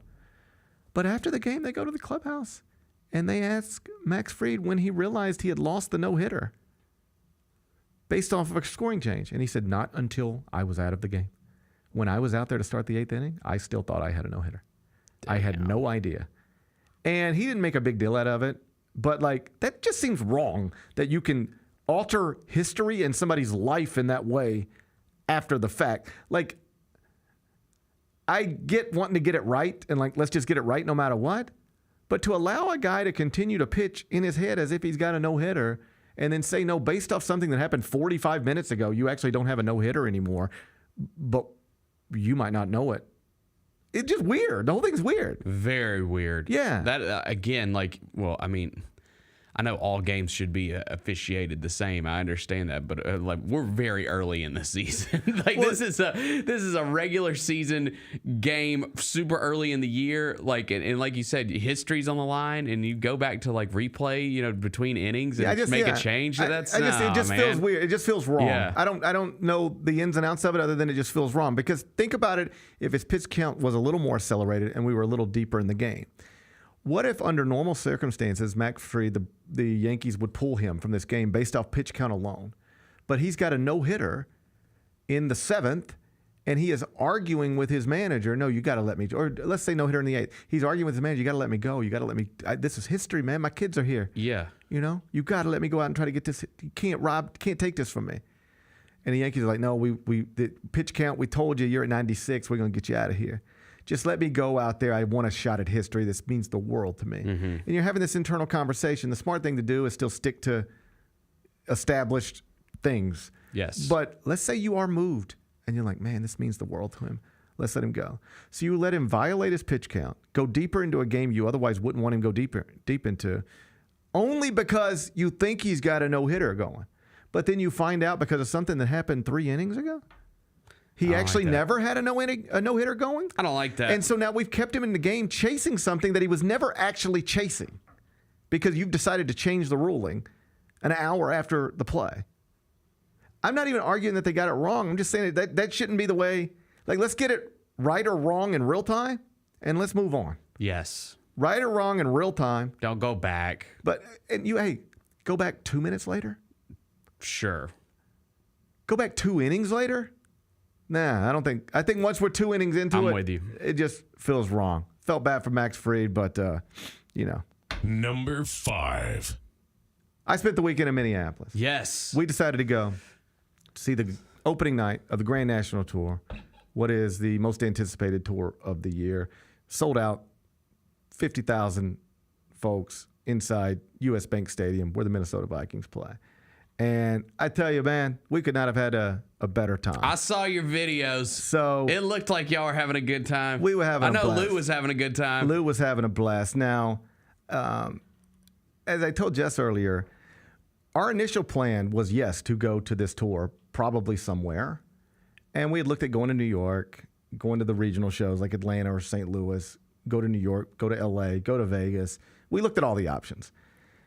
And we also looked at like every friend set that we have that would do something like this with us. You know, we have friends that we travel with, and it was just hard to get everybody on the same page. It was like, hey, we want to go to New York, and that was bad for one couple. And it was like, hey, okay, well, we could do Vegas. And it was like, but that was bad for another couple. And somebody, and then it was like Minneapolis opening night. It was like, yeah, but that's Easter weekend, and some people just don't want to leave town on Easter. It doesn't matter to us, but it does matter to other people. Yeah. And so finally just got to a point like this is very complicated trying to get, another couple to go and other friends to go. And I was like, why don't we just take the kids? Like, this is what they listen to every day, the edited versions. But, like, they have been listening to GNX for 5 months. They know every word to every song, at least all the words that are on the edited versions of the songs. They can fill in the blanks, but, we keep it out of their ears. They're not supposed to. We keep it out of their ears as much as possible. But, by the way, if you're a parent and your kids have iPads and stuff, you ain't really keeping it out of their way as much as you think you are. Try my best. Keep trying. You will not succeed. Try my best. But I appreciate your attempt. So I was like, why don't we just take the kids? And then it becomes a conversation of are they too young to go? Like, we're not taking them to see Taylor Swift. It is Kendrick Lamar. That's where we were going. And because Oliver's 11, Lou's 8. And our initial plan was like, okay, let's take Oliver, but leave Lou behind. Because 8 might can't do that. Well, that's what Lou made it very clear very quickly. Can't do that. Because the truth, so I just said, you know what? We're going to do it. This is going to be their first big show. Yep. We're going to make a big deal out of this. We are going to allow them to see who is their favorite artist, not just their father's, but theirs. Genuinely. This is who they listen to. This is who they want to talk about. This is what I catch them watching on their iPads all the time. We can take them to see their first big show, and it will be the opening night of this massive tour, 2 of the biggest artists in the world at the height of their careers. Kendrick coming off of the Super Bowl, coming off Album of the Year, coming off of the success of the Drake beef, the Not Like Us, gets the Gatorade ad this weekend, becomes the first artist to ever be featured in a Gatorade ad. Like, he is at the height of his career, and we can, that'll be a memory forever. Let's do it. Let's not put a poll up on social media and see if other parents who live in our neighborhood think we should do it. Let's just do it. And if I'm being completely honest, there was some uncertainty there. Like, am I doing the right thing? But, buddy, just as soon as we got there was no uncertainty at all. It was the best. And I love all my friends, all of them that we invited. I'm so glad none of them could figure out how to go, because I'm glad that we did it this way. You got the moment. Man, like, look at Lou. Yes! I love that. Fucking get it, Lou. Let's go, dude. Let's go. Like, look at me. Look at where I'm looking. Look where my eyes are. I watched my boys, both of them, throughout that night just as much as I watched the stage. And, I mean, that's squabble up. He's getting after it, buddy. And you know, like they've been fans of this for a while now, like well before the whole Drake beef thing. Like Lou's walk-up song at baseball was DNA. They have walk-up songs? Oh, yeah. They have walk-up songs? Oh, sure. Damn. Oh, yes, you have to have walk-up songs. I didn't know that. So his walk-up song was DNA, which I recognize could be complicated, okay? Like, I recognize a little guy that looks like him might not need to be walking out to DNA, given that song. But whatever. But, like, the way the stage is featured, like, you know, that's right in front of us. That was 20 yards in front of us. And they had the opening set with DJ Mustard. That was 20 yards right in front of us. Oh, I like DJ Mustard. And like we got a new movie coming out. Well, my little guys have been yelling Mustard since November. And then Mustard just right in front of them. Like they can like look at him and wave at him, and he's putting on a DJ set. And the whole night was just... DJ Mustard is top 5 DJ name of all time, in my opinion. Do you know why he's DJ Mustard? No, but it's great. And I don't even like mustard. His real name is Dijon, so they just started calling him Mustard. That's great. I think that's the real story. That's pretty good. I think that's pretty good. I think that's the real story. So just an awesome experience. Like my little guys are going to have that forever. It's awesome. And by extension, we'll have that forever. Somebody asked me, multiple people asked me, okay, like how was the show? Like, all right, take that out. How was it? Amazing. Like it is genuinely 2 of the biggest artists in the world on the stage at the same time at the height of their careers. I will say it's probably not the way I would do it if I were in charge of it. What do you mean? This is one of the reasons I wanted to go to opening night. You have no context for what you're going to see. Night 2 of the Grand National Tour, everybody going if they want to can know exactly what's going to happen every minute of that show. How it opens, the set list, how it closes, who's doing what. But going in, all we knew Saturday was Mustard's doing an opening set, and then it's Kendrick and SZA in some form. That could have been SZA comes out, does a set, then Kendrick headlines the whole thing, and then she comes back out with him to do the songs they do together. That was one way to do it. The way they actually did it was Mustard does his set, and then the lights go out, and the lights come back on, and then there's a 30-minute thing, and everybody gets drinks, go to the bathroom. Then the lights go off, and you do not know what's coming. Like, is SZA about to walk out, or is Kendrick about to walk out? They go, you don't know. You see the GNX come up through the stage, and he whacked out Mural Starts, which is the opening track on GNX, and he raps the whole first part of the song from inside the GNX. You can't even see him. He's just sitting inside the GNX, rapping on a live mic. And then the song stops, he gets out, and then there's that big moment where Hard Work let Lil Wayne down, and then the whole thing's just, we've got video of that. You can see, like, my kids' eyes just light up. They've never seen anything like that. Just, and then there's Kendrick Lamar, but you don't know. So the way the show actually unfolds is it's basically a Kendrick solo show for like 5 or 6 tracks. You know, he does Whacked Out Murals and Squabble Up and then King Kunta, and then it just goes. And then SZA comes out and they do a song they do together, and then he disappears. And she does 5 or 6 songs. And then he comes back, they do a song together, then she disappears. And then he does 5 or 6 songs. And then she comes back, and then they do a song together, and then he disappears. And that's the show. And just the contrast between the energy in the building is wildly different when you're going from like Euphoria to, you know, a SZA song. And so it was beautiful on some level, and it clearly, the reviews are, just go find the reviews, whether it's from the USA Today, Minneapolis Star-Tribune, Billboard, like the reviews are all like amazing. The show's amazing, but you notice a difference in the energy in the building when Kendrick disappears and when he reemerges. Now, that might be more for me than others, because I've seen multiple numbers, 50,000, 60,000, whatever the number was, it's sold out. Like every ticket sold.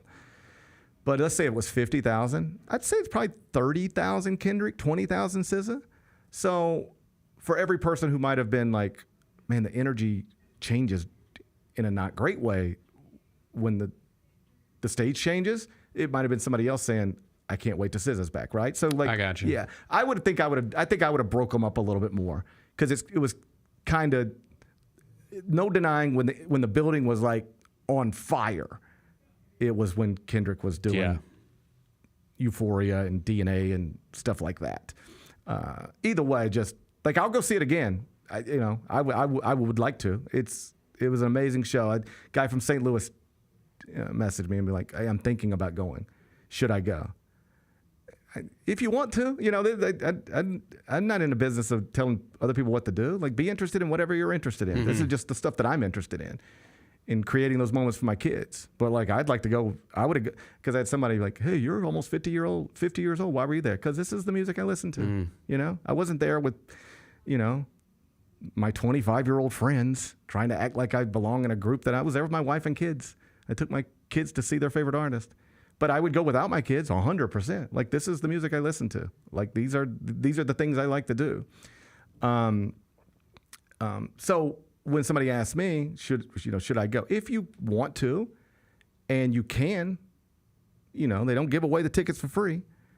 But if these are two artists you're interested in, and you want to see them at the height of their careers on a stage together for 2+ hours, 50+ tracks. The show lives up to expectations. It was tremendous, and it's a real show. There's storytelling in it, and it's a real show, and it's beautiful. The choreography, all of it, like 10 of 10, as far as I'm concerned. Awesome weekend, and hopefully one of my little guys will look back on fondly forever. Be back with GP's Carryout. Are you ready? Creed. By overwhelming demand, the Summer of '99 tour returns. July 27th, FedEx Forum. With special guests 3 Doors Down. And Mammoth WVH. Tickets on sale now at livenation.com. Creed returns, the Summer of '99 tour.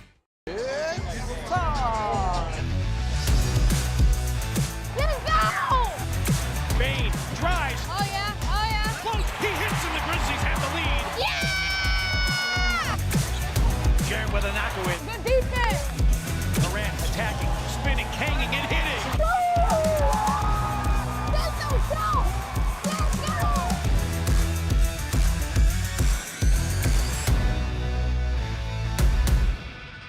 Kroger shoppers and Grizz fans, want exclusive last-minute discounted ticket deals texted straight to you during the Grizzlies 2024-2025 season? Sign up with the new Kroger Buzzer Beater deal. Fans can sign up by texting Grizz to 636-479 or visit your local Kroger store in the Delta Division and scan the QR code. By signing up, you agree to receive recurring automated promotional and personalized marketing text messages from the Memphis Grizzlies. Consent is not a condition of any purchase. Message frequency varies. Message and data rates may apply. Shinedown. Dance Kid Dance Tour. Live in Memphis. FedEx Forum Saturday, August 30th.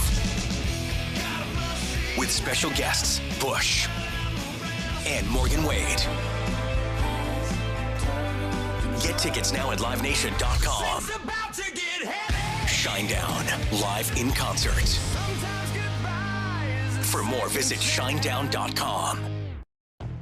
Double your chances to win all month long in March with 2 big promotions. On Fridays, embrace the madness and win a share of $150,000 in cash and free play. On Saturdays, starting March 8th, go for the gold and win your share of up to $10,000 in cash and free play in the 80K Fool's Gold giveaway. Enjoy live entertainment all month long and play for your chance to win big in March only at Southland Casino Hotel. Must be 21 or up. Play responsibly. For help quitting, call 800-522-4700.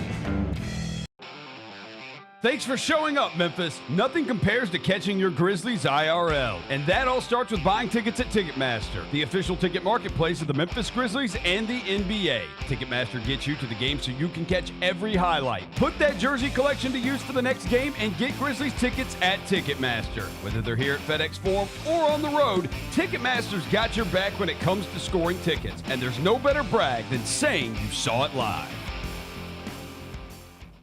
Tony was the defensive guy, but Zebo was the offensive guy. So you could speak to this. It's way worse when you're getting doubled, right? You got triple. I had went through that for it. When I was in Portland, you had me on the team. You got triple.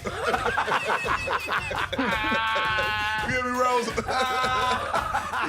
can't talk about those. You got to talk about triple. You got triple team. This man was scoring on 3 dudes. Swing, TA.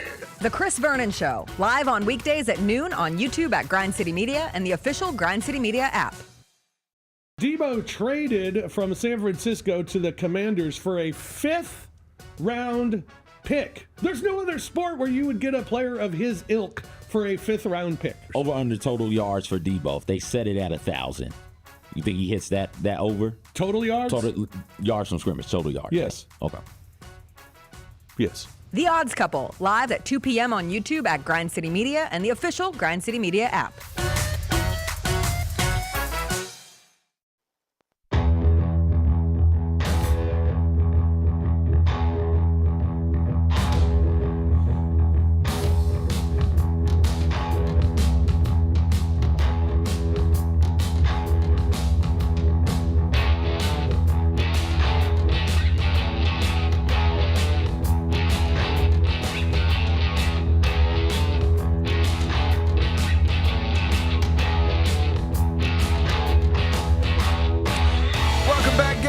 Show presented by Ortho South. Let's wrap this up with GP's Carryout.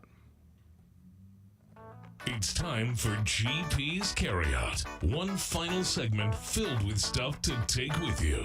It's not everything you need to know, but it's most of it. What did we learn today? A whole bunch of stuff, but mostly focused on your Memphis Grizzlies, which advanced on Friday night with a victory over the Mavericks into the playoffs proper. That was good. That was good. That was fun. Man, good night. That was a fun Friday was night. A blast. Friday was a blast. But as is sometimes the case in this world, your Friday nights, they're better than your Sunday afternoons. Sometimes your Sunday afternoons are better than your Friday nights. I know. In my old age, I've actually had a good time on Sundays. If you want me to tell you the truth, nice, yeah. I enjoy a Sunday afternoon more than I enjoy a Friday night now. I like a Sunday afternoon. Friday, you're just tired. Friday night, you're just tired. It is Sunday afternoon, you got a little pep in your step. You do go. Yeah. You do go from a lifestyle in some cases. Maybe everybody else is normal, but I went from a lifestyle in the same life where you're trying to stay up till 6 in the morning. Mm-hmm. To now, I'm just trying to get up at 6 in the morning. You know, like I have friends that I still see who have been in my life for say 25, 30 years, right? And I still see these people, and we have gone, these exact people, we have gone from, let's see if we can stay up till 9 a.m. to I'll meet you on the first tee at 7 a.m. That's our idea of fun now. We used to try to stay up till 7 a.m. and we did it a lot. Now we try to we're just on the first tee at 7 a.m. Yeah. It's a totally different. Like I'm telling you, if I went to Las Vegas with these same people that I went to Las Vegas with 25 years ago, and I don't think ever slept the whole time we were there, we would be in bed by 11 o'clock and on the first tee in Las Vegas at 7 a.m. having the best time we've ever had. That's just life, I think. Yeah. I like to get after it early these days. I like to get after it early. You know what I mean? I do know what you mean. Yeah. Man, if I... I'll be honest. Yeah. Right now we're going to talk about WrestleMania. Yesterday, I'm like, why can't this thing start at 4? I'm ready. Man, it was like we flew home and straight into WrestleMania. Yeah. We had a full thing. Yeah. Sometimes your Sunday afternoons are better than your Friday nights. That tends to happen when you're older. For now, with the Grizzlies, the Sunday afternoon was not nearly as much fun as the Friday night. Friday night was fun. Sunday afternoon was bad. That was really bad. It was a 51-point loss to the Thunder. Yeah. Yikes. Game 2 is tomorrow night. Ja put it simply but accurately. He said, hey, listen, you guys, if we win on Tuesday, the series is tied 1-1. Relax. I like that. I don't think it's nearly that simple. In fact, I know it's not. But I like that. That's an easy thing to wrap your head around, isn't it? Yeah. Hey, all we got to do is win one game. And we're tied 1-1. A lot's got to happen. A lot's got to happen. After the game 2, the point differential can be Oklahoma City plus 50. Yeah. And that's cool as long as we're tied 1-1. Yeah. They win by 51. Grizzlies win by 1. Now we got a point differential of plus 50 in OKC's favor, but a series tied 1-1. That's what we're hoping for. Yeah. Is it likely? Of course it's not. None of us are stupid. All right. But if you're trying to find anything to hold on to in this moment where we're running out of things to hold on to, it is a best of 7 series, and game 1, bad as it was, just won. No, I mean, it sounds like such a simplistic thing to say, but obviously there's nothing you can take from game 1. As far as if you notice, we didn't really break down the game that much today because there's literally nothing you can take from the only thing you they can were take incredible. The only thing you can take from game 1 is that whatever the narratives were heading into this season, as we sit here at the end of it, one franchise is in an entirely different place than the other. That's the only thing you can take from it, is that these franchises who have liked to compare themselves to each other with star young lead guards coming back up to try to emerge as Western Conference contenders, these two franchises that like to look at themselves for a while and think, all right, which one of us is going to really take this? It's not even a conversation anymore. Yep. It's them, not us. Yeah, and I mean, listen, there's going to be a lot of talk about the roster and things like that. For me, it is as simple as, if they want any chance of getting back in this series, Ja, Dez, and Jaren, all three have to be awesome every game together as a unit. We've talked about that a lot this season. Like that's if this team is going to get where they want to get one day, those three guys have got to be awesome together. It can't be one going big in a game one night, one going big in a game the other night. They gotta all three be on the same page. I'm waiting. Yes. I'm waiting. Yep. Hopefully it'll be tomorrow night. We'll see. What's today's biggest game? We're going Western Conference playoffs, 9 o'clock tip on TNT. Clippers Nuggets in Ball Arena in Denver after the Nuggets won game one. Clippers are favored tonight, 1.5 points on the road. Total's 218.5. How are you going to act? How are you going to act? I'm going to take the Clippers. Clippers on the road.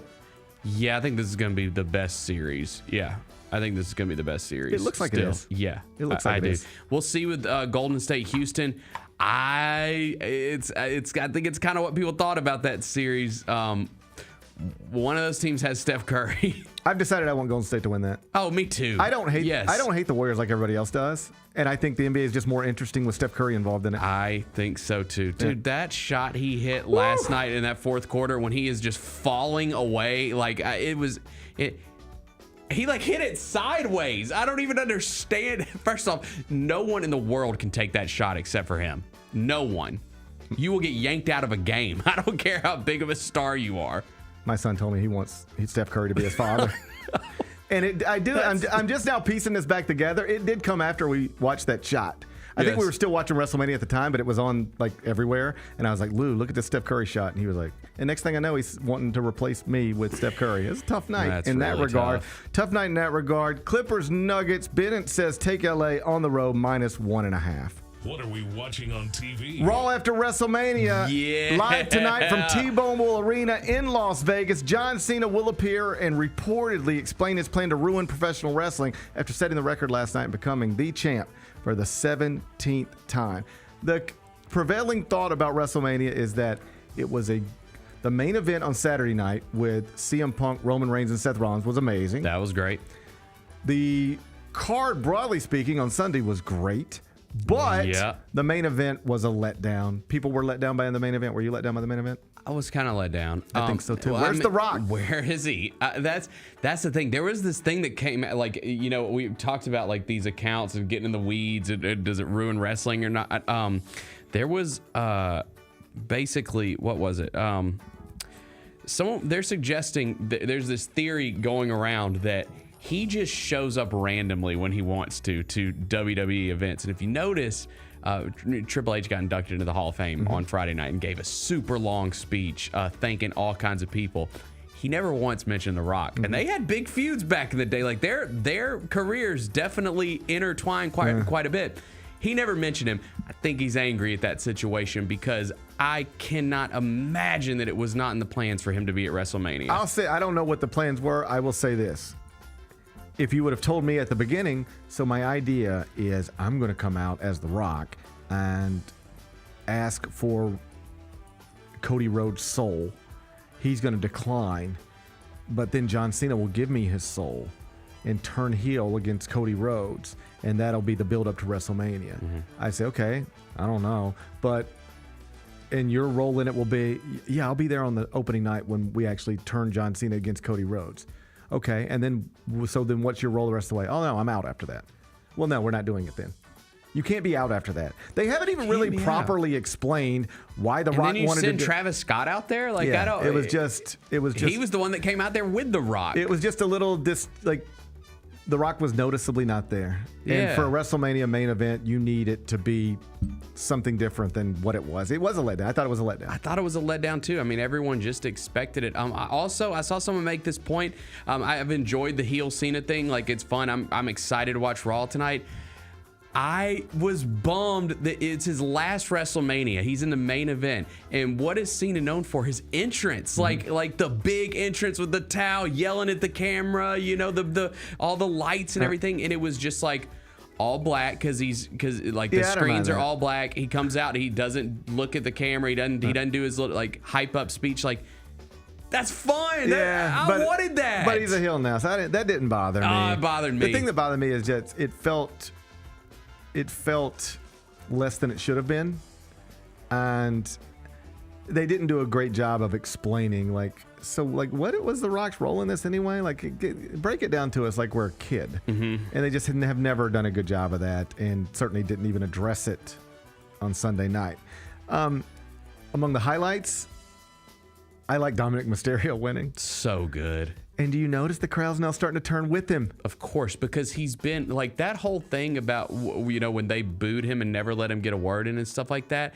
That's because they like him. Yeah. That like when they like you as a heel, they're gonna let you hear it. Like they're going to give it to you. I like him. He's hilarious. So I like watching him have this success, and it looks like his whole thing might turn in a pretty interesting way now. I'm a fan too. One thing, and then we'll move on. Triple H did open his press conference last night. Like, we sat there and even watched the Super press conference for a little while. I like the pressers. It's so stupid. It feels like the Super Bowl. It's fun. And he went out of his way to thank all the wrestlers who weren't at WrestleMania, and that's reportedly because Sami Zayn was upset getting left off, and Kevin Owens. Well, he's hurt. Oh yeah, he's hurt. That's right. But do you know the Bayley controversy? Yeah, I saw that too. Okay, they just ripped her out of this. I don't get that, especially with the women's match that they had. Not the Rhea Ripley, Io Sky and Bianca match. That was great. But the other one that they had, I was like, Bayley couldn't be in this match with Tiffany Stratton or with Liv Morgan and Becky Lynch. Yeah. Well, I don't. Okay, so they pulled Bayley for Becky Lynch. That's what they did. They just pulled Bayley to put in Becky Lynch. And there's some thought out there like, yo, she worked this whole build up, and then you just pull her off the card to throw Becky Lynch in out of nowhere and let her win the title. Like, she won tag team titles last night. And on one hand, I'm like, yeah, that's kind of shitty.